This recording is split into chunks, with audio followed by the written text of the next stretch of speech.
1, 2. Test, test. Chris, you good? That's the new media scene. That's the new media scene.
Huh? No? Okay.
Victor, I'm gonna be over here, so you just on me the whole time. Okay. Just on me. Jacqueline and I, just the two of us. We want to be turned into a meme or something. Whatever the kids are doing these days.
Sorry, it looks like it's like a fun house. Oh, this podium you Is mean? it always a triangle? Well, no, this is a newer podium, but it came in during It's like a fun house. I'm sorry. You said she's Yeah, talking no, to no. somebody? Yeah, no, no. Jocelyn and talking about some stuff. Great. That'd be nice, because everyone, we're all in the same boat, right?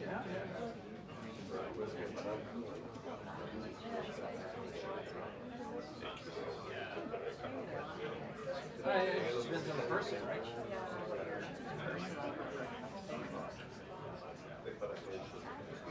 True that, while we're told that we need to be pros, right?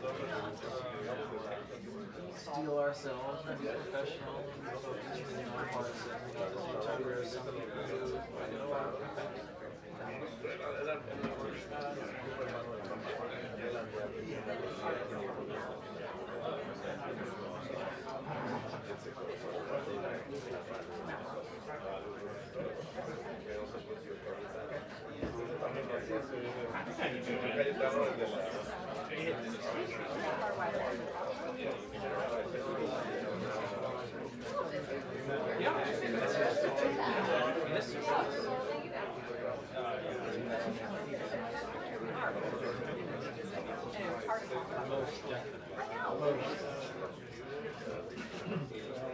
Yes, it is hard, and if you don't have other people to lean on about that, but then again, that's what organizations are for. They're here for us to be. I think those are not conversations that you advertise on Instagram. Those are conversations where you just, members. What we need to do is to make sure to continue to cross it all.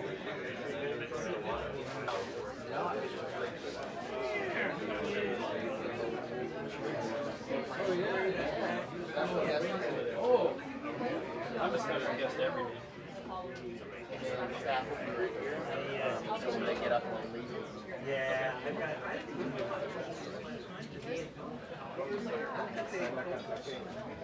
There's bigger. Yeah, there's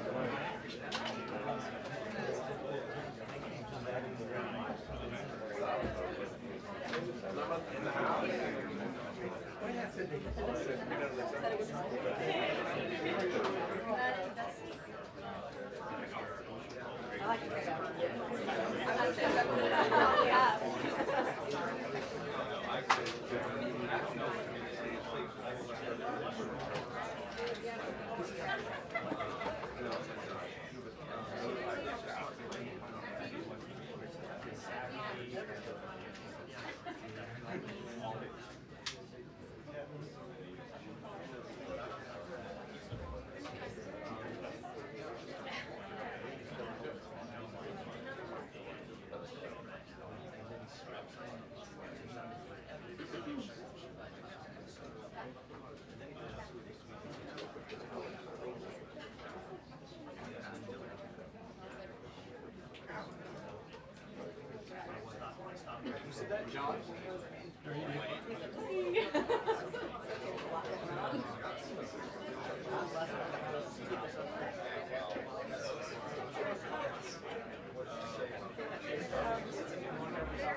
Just going past me, sir. You're fine. I just want to warn you, and I won't do this all the time. Just warn you. Thank you.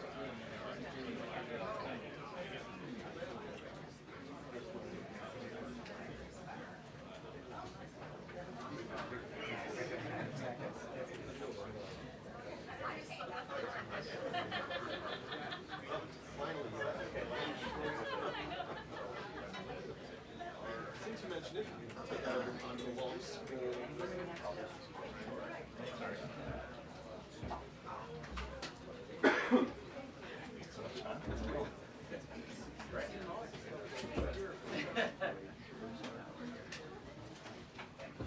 So sorry. Oh, gosh.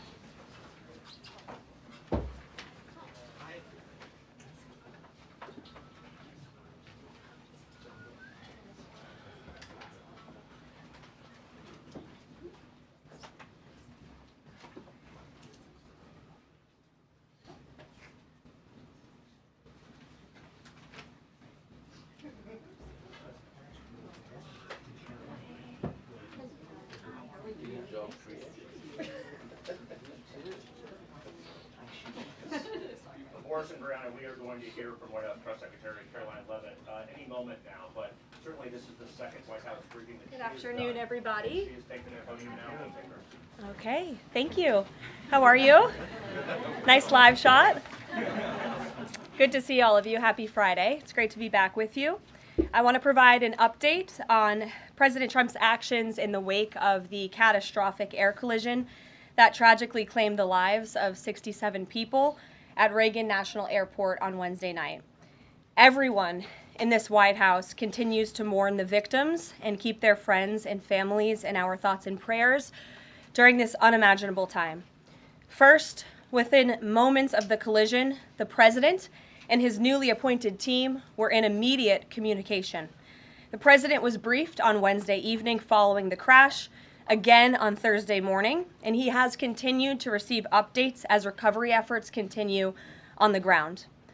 The president, as you know, took time to address the nation yesterday afternoon. To deliver accountability, President Trump swiftly signed a memorandum directing an immediate assessment of the Federal Aviation Administration to ensure the federal government is maintaining the highest personnel and policy aviation safety standards.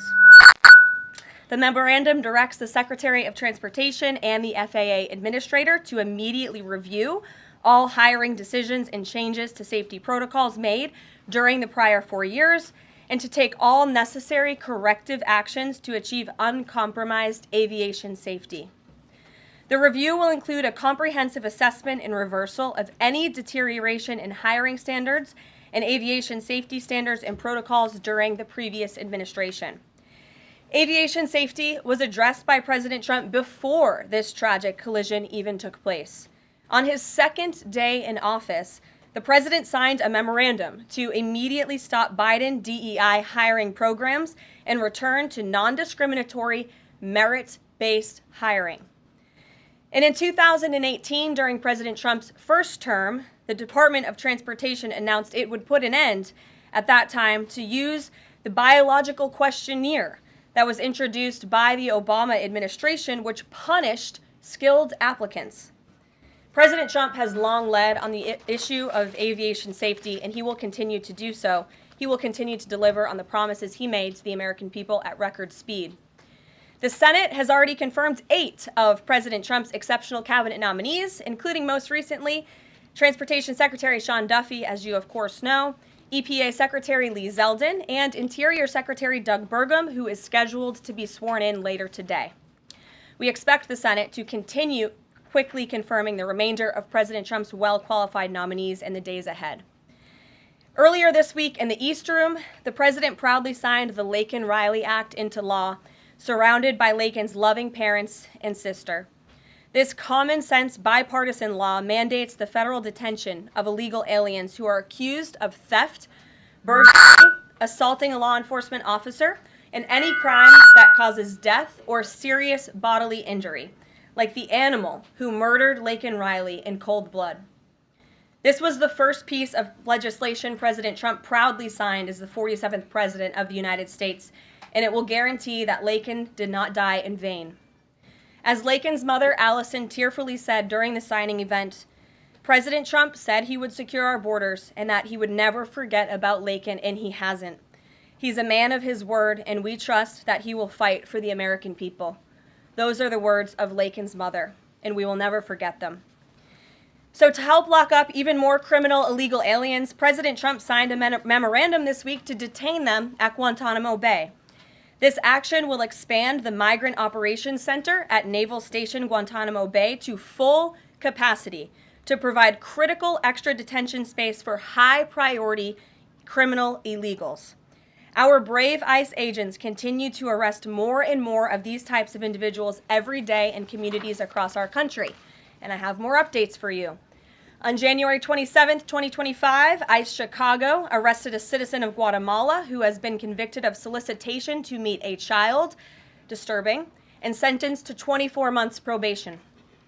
On January 28th, 2025, ICE Atlanta arrested a citizen of South Korea who has been convicted of 9 counts of possession or control of material depicting minors in sexually explicit conduct. On January 28th, ICE New York arrested a Mexican national previously charged by the state of New York for attempted murder and possession of a weapon and assault.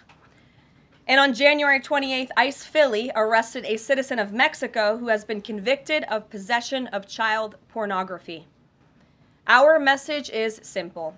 If you are a criminal illegal alien, you will be arrested and deported. On another important matter, the nation's report card was released this week, and the news is not good. It showed that U.S. students had record low reading comprehension scores last year. It's National School Choice Week, and in part of the president's commitment to education, he just left a roundtable in the Roosevelt Room focused on this issue with leaders from across the country. The national report card showed that 70% of 8th graders were below proficient in reading, and 40% of 4th graders did not even meet the basic reading levels. This is completely unacceptable to the president, and he continues to take aggressive actions to address this education problem in our country. He signed an executive order this week prohibiting federal funding of the indoctrination of our children, including radical gender ideology and critical race theory in the classroom. The president believes American education should focus on cultivating patriotic citizens who are ready for the workforce. And this action will help get schools back on track and defend fundamental parental rights in education. The president also signed a school choice executive order expanding educational freedom and opportunity for families. And in lighter news, but in exciting news, after announcing our briefing room changes on Wednesday, this White House has received more than 10,000 submissions from individuals across the country who are eager to join all of you. We might have to make this room a little bit bigger to do that, who want to participate in our new media seat at a future briefing. So in this seat today, we have the Ruthless podcast.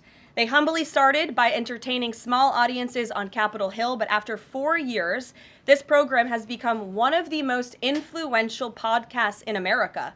They previously reached #1 on the charts and earned over 25 million downloads as they deliver political news with a humorous touch. The hosts are Josh Holmes, Michael Duncan, Comfortably Smug, and the man joining us today, John Ashbrook. So with that, I will take your questions. John, please kick us off. Thank you very much. You know, Karoline, in your first briefing, the media went after this administration for deporting illegal immigrants they claimed were not criminals. The question is, do you think they're out of touch with Americans demanding action on our border crisis? The media out of touch? I think the media certainly is out of touch, and I think that's proven by a number of things, John. Number one, there was a New York Times poll that was released prior to President Trump's inauguration by the New York Times, which of course is a legacy media outlet, that showed that 83% of Americans support deporting the individuals that you mentioned, illegal immigrant criminals, especially those who have committed heinous crimes in the interior of our country. And I received a very actually interesting statistic on this front from ICE this week. 97% of the deportations that this administration has made thus far are of individuals who had a removal order from the previous administration, but were never removed from the interior of our country. So this shows that the previous administration was actually defying our laws, and all this administration is doing is simply following the laws, the immigration laws of this great country. Thanks for the question, John. Anything else? No, that's it. Okay, great. Peter. Thanks, Caroline. If President Trump is telling us that air traffic control towers are staffed with unqualified controllers, these DEI hires who never should have been brought on, then it's not safe to fly commercially, is it? The president was asked and answered this yesterday, and he believes that it is still indeed safe, and Americans should feel safe traveling our skies. With that said, two things can be true at the same time, and we certainly have seen the deterioration of federal hiring standards at the Federal Aviation Administration, and the president wants to increase those standards. He wants pilots in this country who have the great responsibility of flying American citizens by the tens of millions every single day to be chosen for that position based on their merit and their skills. And so the administration will continue to prioritize this. Was the air traffic controller in the DCA tower on Wednesday night hired or not fired at some point because of his or her race? That investigation is ongoing. And so when we have updates on the exact individuals who were involved in the collision, including the air traffic controller, also the pilots of the helicopter and others, we will confirm those. I don't want to confirm names from this podium today. We're not in a position to do that. But I will say the president has still rightfully pointed out that there has been problems with the aviation industry over the past several years. And this started under Barack Obama in 2014. And when the president says on Truth Social, the Black Hawk helicopter was flying too high by a lot, it was far above the 200-foot limit, that's not really too complicated to understand, is it? Is he suggesting a helicopter malfunction or a crew error or a crew doing this intentionally? No, the president is simply stating what he said in that Truth Social post, which is that the helicopter was flying higher than it should have been, which is one of the reasons that led to this collision. And the other reasons for that are still being investigated, and I will let that investigation play out. Kelly. Some of our colleagues have obtained a memo from the Defense Intelligence Agency that talks about not holding any activities or programming related to Black History Month to be in line with the president's views on diversity, equity, and inclusion. Does the president plan to have a proclamation about Black History Month? In his first term, each of the 4 years of his term, he did so and called on those in government to have programming activities and celebrations. Is he going to do that this year? Yeah, the president looks forward to signing a proclamation celebrating Black History Month. I actually spoke with our great staff secretary. It's in the works of being approved, and it's going to be ready for the president's signature to signify the beginning of that tomorrow. If an agency is calling off those kinds of activities in an attempt to be in alignment with the president's views on DEI and other things, should they adjust that now and have those programs and make those celebrations however they see fit in the office? The president is leading here at the White House, and I'll leave it to the proclamation that he will sign very soon. Mary, great to see you. Thanks for having us. So I wanted to follow up on the gender executive orders you mentioned. First of all, we know that President Trump has taken a bunch of steps to protect children from irreversible transgender procedures.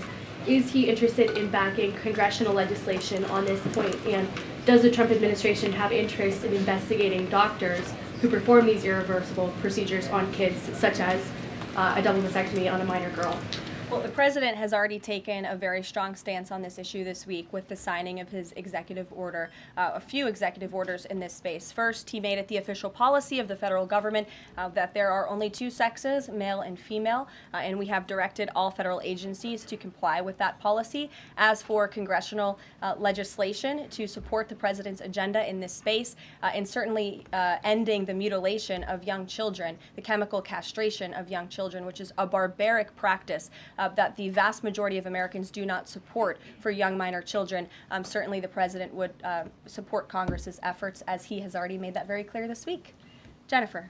On Rick Grinnell's trip to Venezuela to meet with Nicolas Maduro, is there anything you can share on timing on that, what his agenda is, what the mission of that trip is? Yes, so I can confirm that Rick Grinnell is in Venezuela today. I can confirm that Rick Grinnell is going to Venezuela, or is in Venezuela, with two immediate directives from the President of the United States. Number one, Rick Grenell has been instructed to identify a place and ensure that repatriation flights of Tren de Aragua members, Venezuelan nationals who have broken our nation's laws, will land in Venezuela. As I said at this podium a few days ago, we expect every nation on this planet to cooperate with the repatriation of our citizens, and so Rick Grenell is in Venezuela to ensure that can continue. And number two, Rick Grenell is in Venezuela to ensure that all U.S. detainees in Venezuela are returned home. That's his mission, and I will provide a readout after this trip. On Bob Menendez, can you tell us if anyone has approached the White House or the president about a pardon or a commutation? I have not been part of those discussions. If they have, I am not sure if they have, but I won't speculate on potential pardons that may or may not happen. To my awareness, the answer is no. Justin.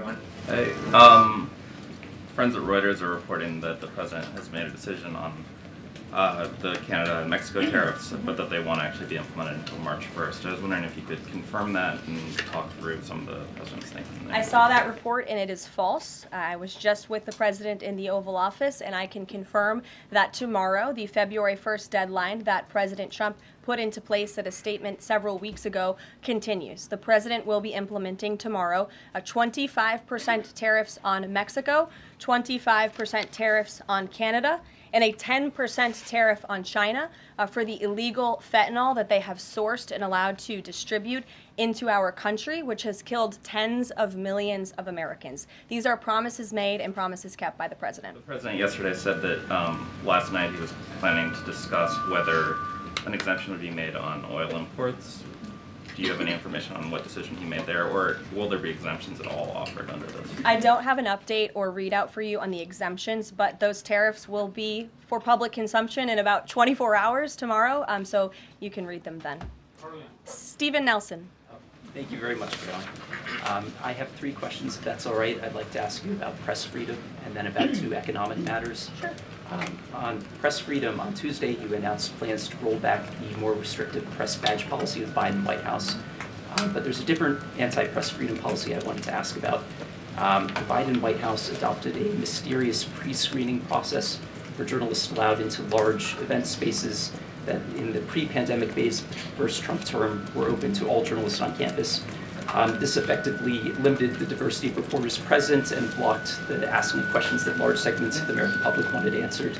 As press secretary, can you commit to abolishing this mysterious pre-screening process? There were a lot of mysterious processes that my team and I have had to unravel over the past 2 weeks that were implemented by the previous White House and in particular the previous press shop here. And so I can commit to a greater access and transparency, which I believe we already have by ensuring that the 440 journalists whose credentials were revoked will be reinstalled. They will get their credentials if they wish to. We've also, of course, opened up a new seat to new media. And as far as open press events here at the White House, if we tell you it's open press, it's open press. So just to confirm, this pre-screening thing is something you're aware of and you'll work to undo to the maximum extent possible. When we say something is open press, it will mean it's open press. Economic matters, and I can just ask them both at once for you. In New York City, Governor Hochul's congestion pricing went into effect this month. Vehicles that drive through parts of Manhattan have to pay a $9 toll. President Trump has made clear his opposition. He said that it's, quote, the most progressive tax known to womankind. Will the administration be trying to block this? And the second question is, millions and maybe tens of millions of Americans who voted for President Trump were excited about his plans to do away with taxes on tips, overtime, Social Security benefits. But there's uncertainty about the timing of this. So can you clarify for them when this is going to happen? And does President Trump want this to be in the first, all 3 of those in the first batch of legislation early this year?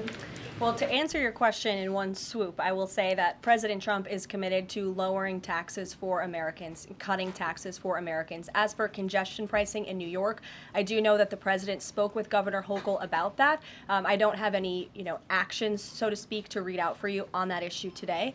Number 2, when it comes to no taxes on tips and Social Security, the president has made it very clear to our allies on Capitol Hill that is a critical piece of this reconciliation package, and he expects remarks that his tax cuts from 2017, which put a lot more money back into the American people's pockets, those must be implemented, and no tax on tips. The president is intent on delivering on that promise, and he will get it done. Overtime also as part of reconciliation? Yes.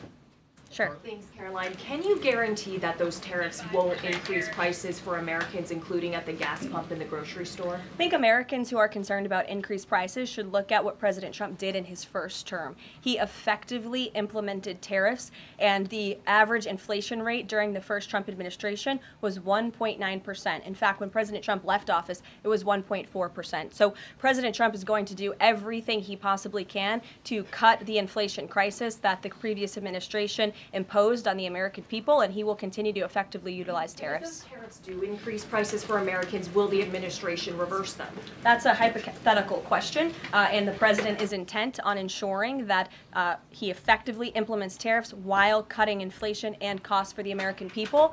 And, you know, the media has this way of just looking at everything in a microscope rather than looking at the whole of government economic approach that this president is taking. He will effectively implement tariffs. He's also, as I just answered Prince Stephen's question, committed to tax cuts. He's also clearly committed, as evidenced by his executive orders, to unleashing the might of our energy industry, which we know will eventually drive down inflation, and all the other economic measures that this president has made will have a Trump incoming economic boom, just like we saw in our first term. And has the White House found any Fox Business, yes. Yeah, thanks. Keep that, Caroline. You're welcome. Justin Trudeau, the Canadian Prime Minister, said today that if the U.S. imposes tariffs, he will respond and he will not relent until the tariffs are removed.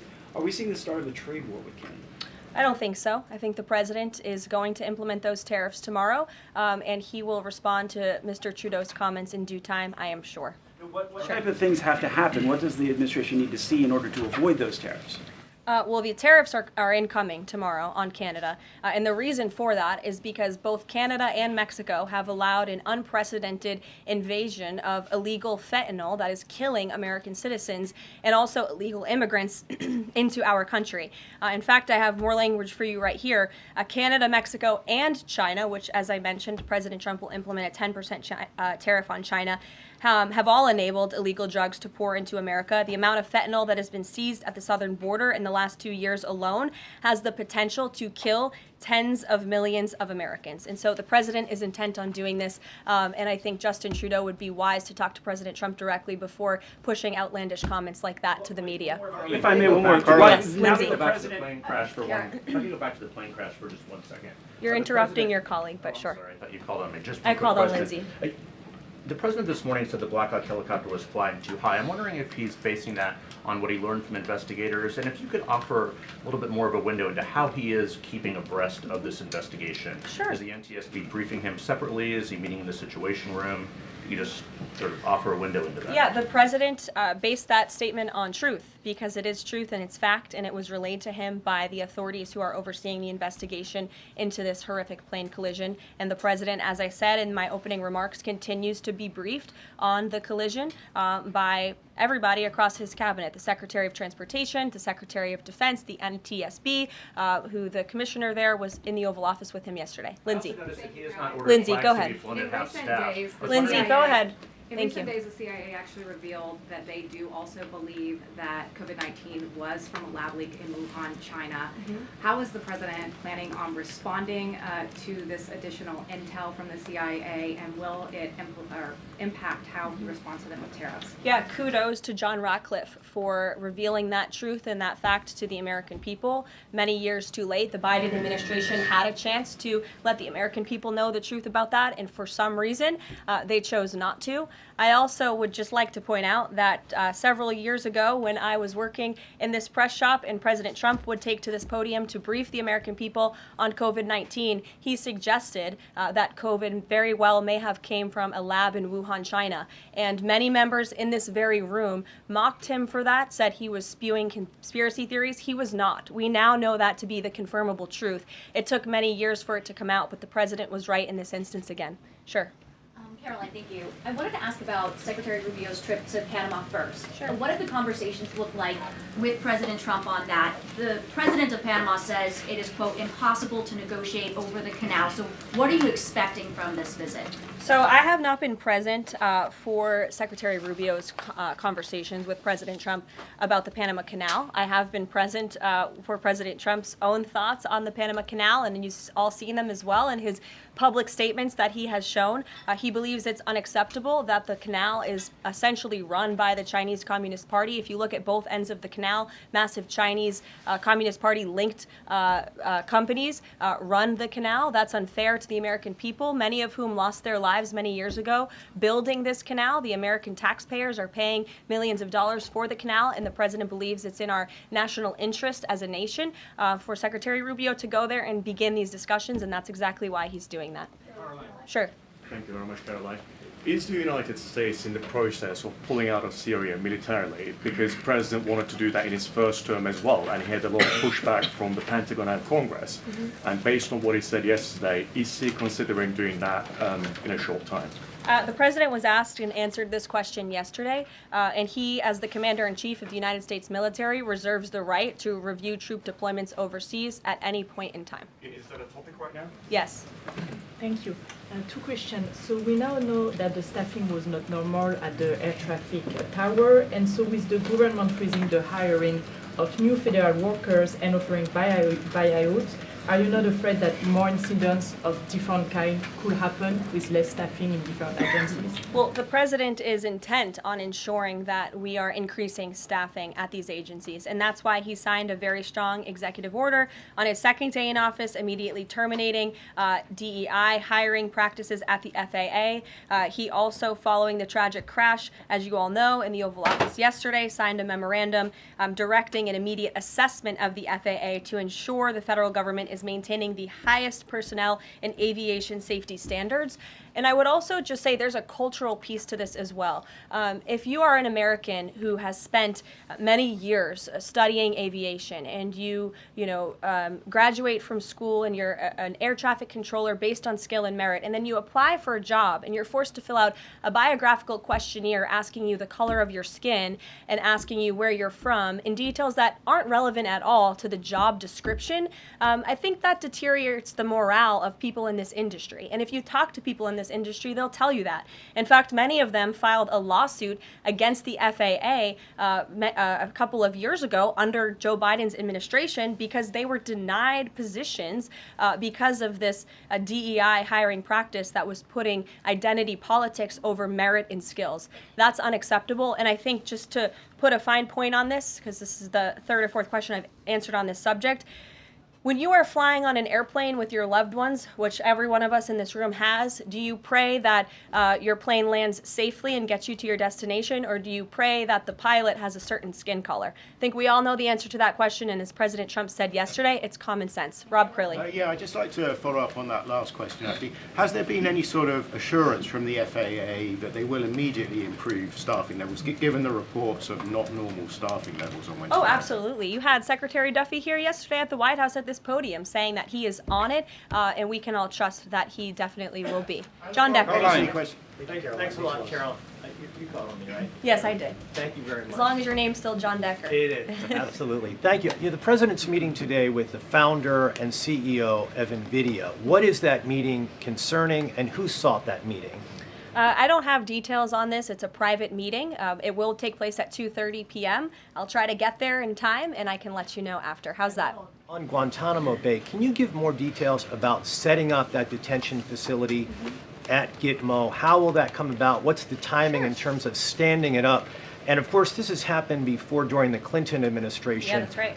Detainees of Cuban and Haitian descent were both detained at Guantanamo. Are you looking at that model in setting up this detention facility? Secretary Hegseth, I believe, was on television this morning answering this question, and he said that the Department of Defense is already on it.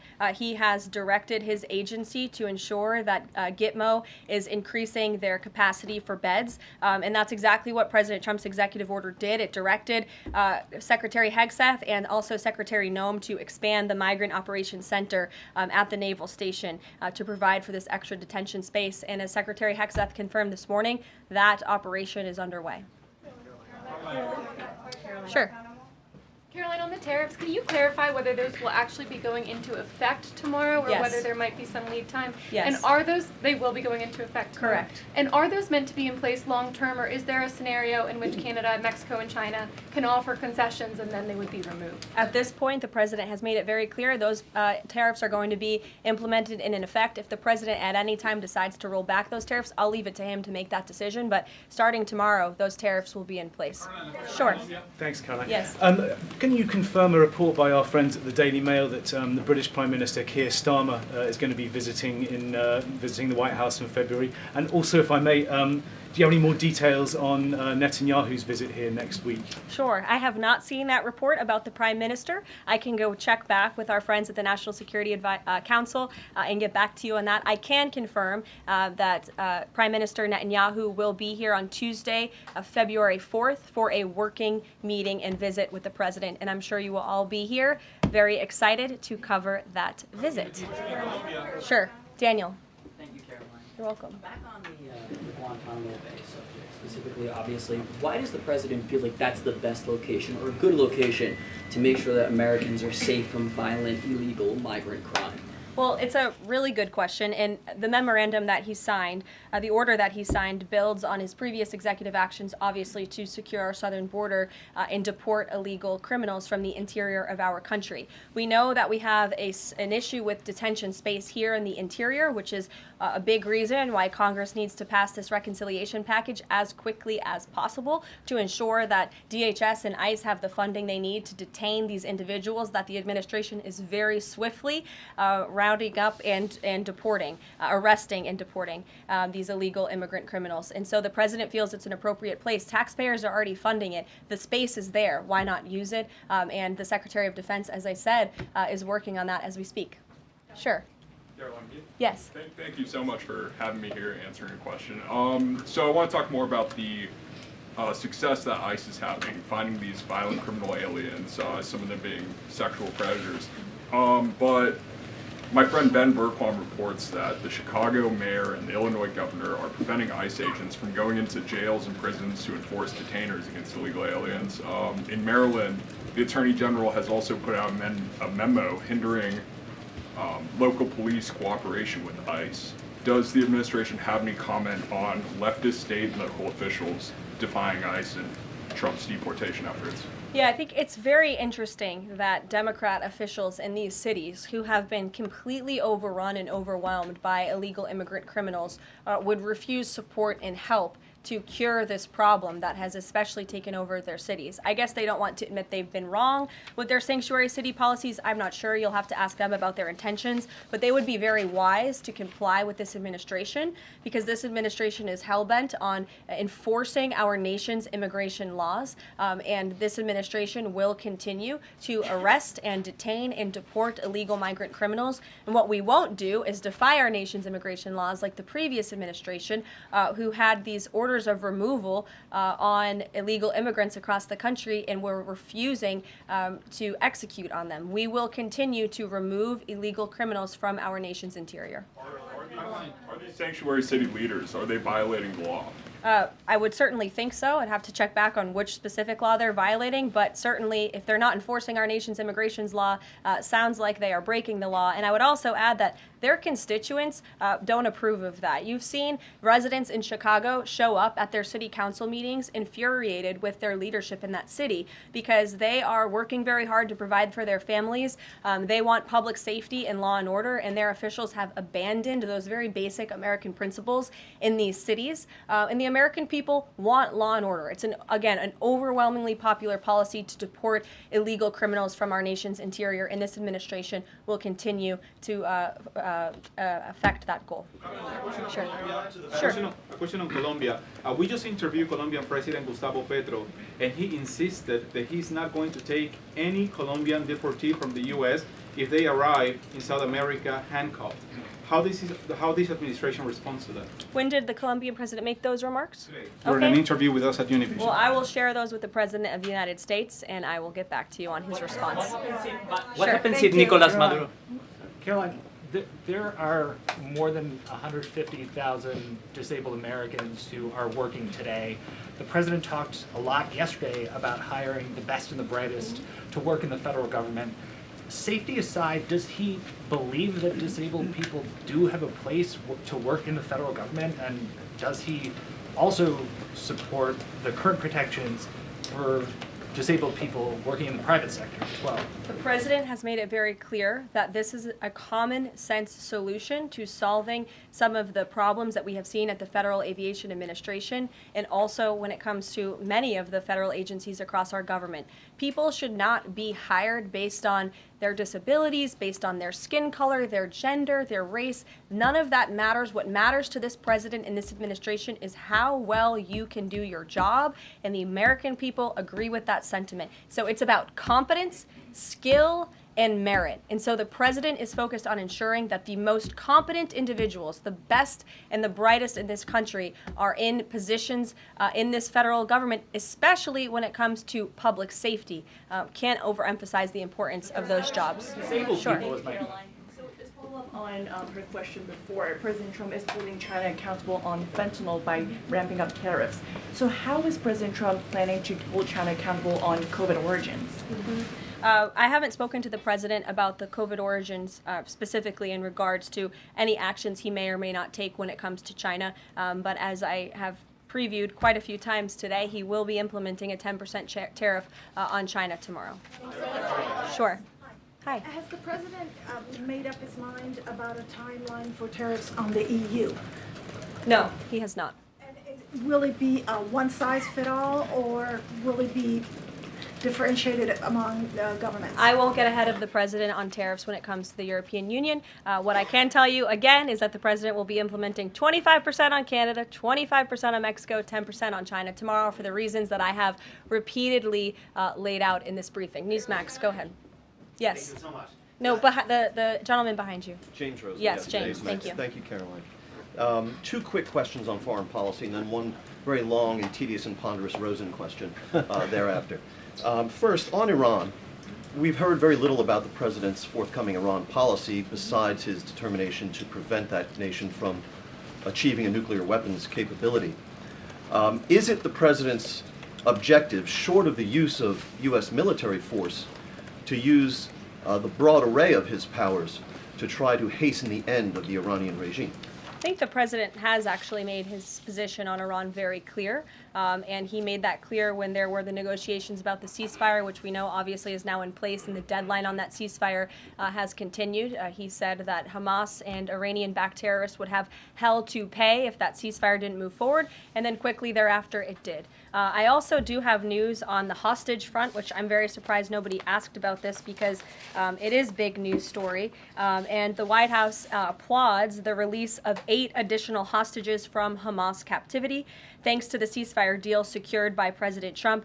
3 Israeli and 5 Thai nationals are being reunited with their families and their loved ones after being held in unspeakable conditions for over 15 months. And the president remains committed to the release of all remaining hostages, and they should have never been taken by the brutal terrorist group Hamas in the first place. And I think President Trump's working meeting with the Israeli Prime Minister next week emphasizes his continued support for Israel and ensuring that brutal terrorists in that region have hell to pay.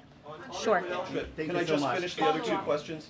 Sure. I know you want the long, ponderous Rosen one. But first, on the Grinnell trip, as you know, under the previous administration, the U.S. recognized the opposition candidate in last year's elections, Edmundo Gonzalez, now exiled, as the legitimate president of Venezuela. Does the president's dispatching of Ambassador Grinnell to negotiate directly with President Maduro today mean that the U.S. now officially recognizes President Maduro as the legitimate president of Venezuela? Absolutely not. As I made it very clear, former ambassador and now special envoy Rick Grinnell is going to Venezuela with 2 very clear directives. Make sure that Tren de Aragua members, of which there are 400 currently in custody, are repatriated back to Venezuela, and that all United States detainees return home. Thank you very much, guys. Just on the president's use of language in this room yesterday, Sure. and without seeking to cast myself as some kind of moral exemplar because it's rather late in the day to try. Nonetheless, This was an event yesterday that began with a moment of silence for the victims of the air crash and the president's own invocation of, quote, a loving God. And then he uncorked that expletive to insult a former cabinet officer. It was the same expletive that I saw him use in the East Room in 2020 when he famously held up the Trump acquitted headline. My question is, if you could shed any light for us on how the president perceives his use of public profanity, which is a practice that certainly sets him apart from all of his predecessors. Does he regard it as an effective communications device, part of his appeal, or is it something that he lapses into inadvertently, perhaps in times of frustration and later regrets? I think one of the things that the American people love most about this president is that he often says what they are thinking, but sometimes lack the courage to say themselves. And I think yesterday at this podium, you heard President Trump express great frustration, perhaps even anger, with the previous administration's policies, many of which have led to the crises that our country is currently facing and that this president is focused on fixing. Thank you guys very much. Have a great weekend. We'll see you next week.